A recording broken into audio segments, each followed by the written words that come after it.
Dating is hard enough without the added terrors that apps can bring. In the US, an October 2019 study found that 3 in 10 adults say they've used an online dating site or app.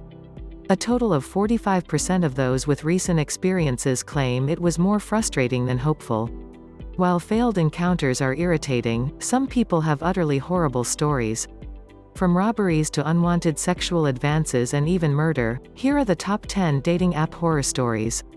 10x date sends 1,100 strangers to him for sex or drugs. Revenge pursuits generally lead to unpleasant situations for everyone involved.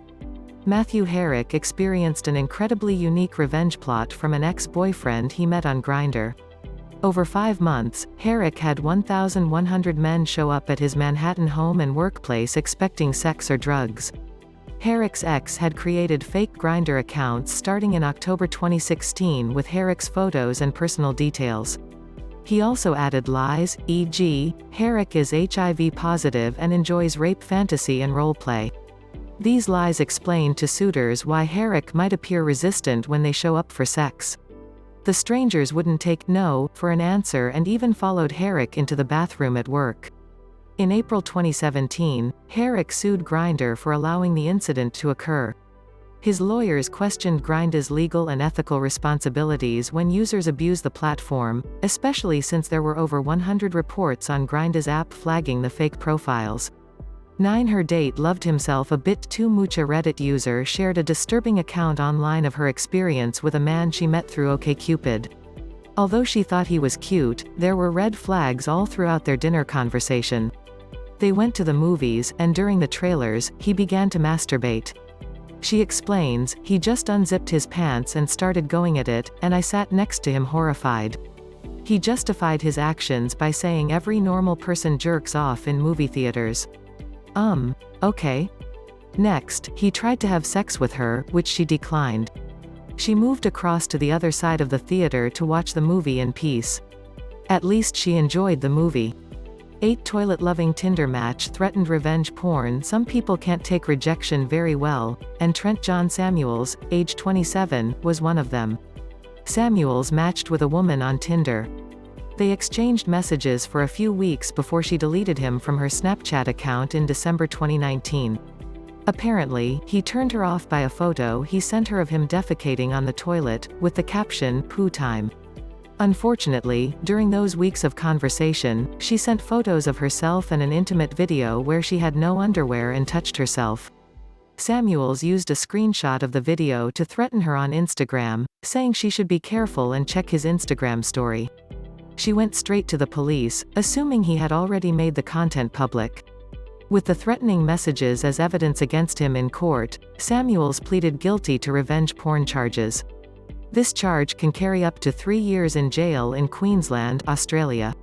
However, Samuels ended up with $2,500 in fines and was court-ordered to pay the victim $1,000 compensation. 7 men posing as women to rob their dates. According to eHarmony, 20% of women had used older photos from when they looked younger, and over 40% of men lied about their jobs on their dating profiles.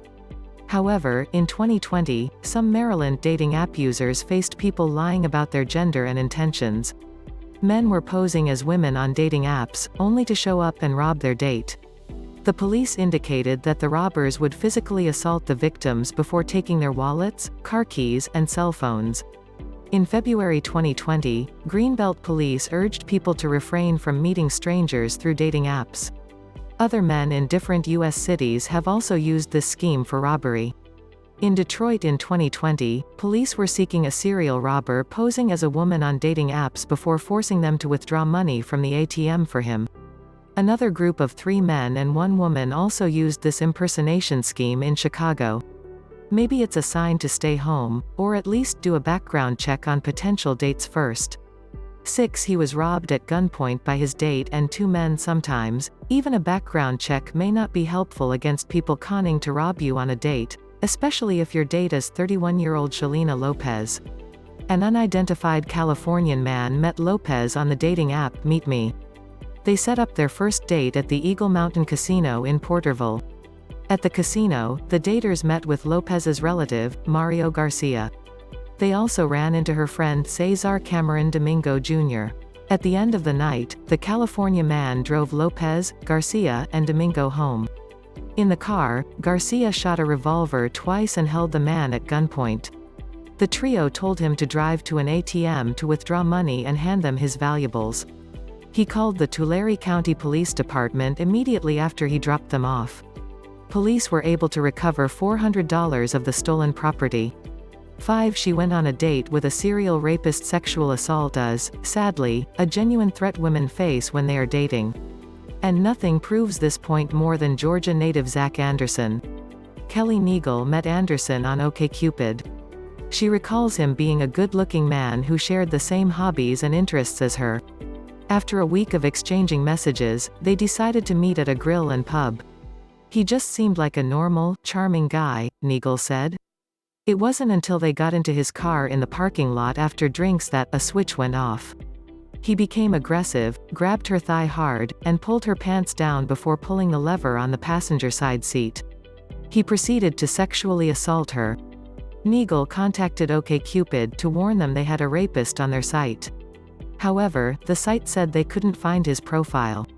It turned out that Anderson had multiple OkCupid profiles, and his real name was Devin Richard Hartman. Hartman was a married father of 3 and a serial rapist. It was around 2 years later that Neagle got the opportunity to help put him away. In June 2014, Hartman had drugged and raped another woman, 28-year-old Jillian, after a date in Midtown Atlanta. Jillian woke up at her apartment doorstep with no keys, no underwear, body aches, and blood around her private parts. Jillian went to the hospital and told the police her story. Investigations found that Jillian appeared disorientated after grabbing drinks with Hartman. Police later saw her on camera coming out of his car an hour later before a security guard helped her home in a taxi. In late 2015, the courts convicted Hartman of rape and aggravated sodomy for his assault on Jillian. 3 other women besides Neagle testified at his trial. The Superior Court Judge Constance Russell called Hartman a predator, and sentenced him to 2 consecutive life sentences. Jillian recalls, "I was on a date with a monster, and I had no idea." 4. She was murdered during the second date in November 2017. Tinder matched 24-year-old Sydney Loof from Lincoln, Nebraska, with Bailey Boswell. After a great first date, they agreed to meet up again the next day. The last time anyone heard from Loof was on November 15 through a Snapchat photo with the caption, "Ready for my date." She didn't show up for work the next day and was reported missing on November 16. Investigators later found out that Boswell had also brought along her 51-year-old boyfriend, Aubrey Trail, for the second date. Loof's friend, who had a picture of Boswell, found her profile on Tinder and sent it to the police. However, Boswell and Trail were already on the run. Bizarrely, Boswell and Trail started posting social media videos about the situation 2 weeks after Loof went missing. They said they were innocent, felt bad for the family, and the police were trying to crucify them. On December 4, police found Loof's dismembered body in garbage bags thrown into a field. In June 2018, police charged Boswell and Trail with first-degree murder and the improper disposal of human remains. Before the second date, they had dismembered Loof using tools they bought at Home Depot. This story shows that even after a great first date, horrors can still be waiting on the next one. 3. His date was paid to set up a robbery leading to his death. Sometimes an innocent bowling date can turn deadly, and this next story is pretty tragic. For 27-year-old Florida father, Adam Hillary, this was just the case. Hillary met 18-year-old Haley Bustos through the Plenty of Fish site and went on their first date in August 2016. After the date, Bustos wanted to see him again. However, she showed up with 3 men at Hillary's house. They robbed him of his TVs, Xbox, alcohol, jewelry, and iPhone before shooting him in the head. Hillary hadn't fought back and begged for his life, saying he had a 5-year-old daughter. Police arrested Andre Warner, Gary Gray, and Joshua Ellington for conspiracy to commit robbery, robbery with a firearm, and first-degree murder. In 2020, a jury found Andre Warner guilty of killing Hillary execution style. During investigations, police found that the men paid Bustos $50 to set up the robbery. Bustos claimed she didn't know they would kill him. The moral of this story is don't bring a date home after the first meetup. 2. She was attacked and hospitalized after breaking it off after becoming a widow. Mary Kay Beckman didn't expect her life to be at risk when deciding to date again. Beckman was using the Match.com dating site for 2 months when it matched her with Wade Ridley in September 2010. After 10 days of dating, Beckman broke it off. However, Ridley had become angry and created a kill list.